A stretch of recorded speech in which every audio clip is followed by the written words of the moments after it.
So, hello guys, may skinwalkers. Oo, may skinwalkers. Nasarado ko to. Nakakatakot eh. Wait lang. Yan, nasarado na. Pala akong binibidyohan kunyari nasira.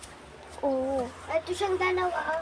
Oo, sa akin yan. Basta Creepy, nakita ko yung buhok. patayin natin yung ilaw. Kunyari walang tao. Oo, para di malaman ng Ito skinwalkers. yung ano ko. Wala. Putik ka. Ay, wala pa naman skinwalkers. At saka akala mo, gabi na eh. Huwag ka maingay. Gabi na eh. Saka kung bakit ilaw doon.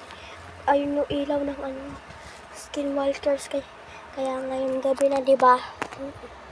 Tsaka kaming dalawa lang dito, oh. Yun, oh. Kaming dalawa lang dito. Mario Joseph naman. Mga pamilya namin wala. Oo, umalis kasi eh. Pero siya, nandun parang sa kapitbahay lang namin, natatakot. Kasi malapit lang sa kanila yung skinwalkers eh. Tsaka lahat sinarado na yung mga pinto, diba? Sino? Yung lahat ng pinto mo, tsaka bintana. Usong na nga na yun yung skinwalkers eh. No? Basta, bye-bye. Kamo sa may Japan may nakita yung babae na Tagalog kasi may nakitang nakakatakot.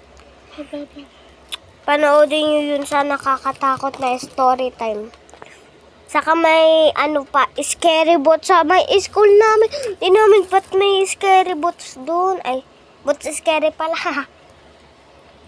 Guys, may binibidyo pala ako pero hindi ko matindihan kasi bigla may kamay.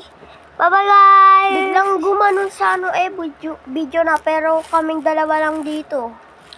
Guys, kasi kanina yung nabibidyo ko noon, kasi sabahan na, TikTok, may nakita Ano ka ba, YouTube? Ay, YouTube pala. YouTube pala. May nakita akong katabi niya eh. Ko alam sino yun, di niya nakita din sa may cellphone niya kasi nabibidyo siya. Bye-bye! Ingat kayo dyan sa bahay niyo lahat. Mag-ingat din kayo. Tsaka, mas lalo na kung gabi. Mas lalo na nga sa amin gabi na eh. Kasi, uso na skinwalkers. Bye-bye.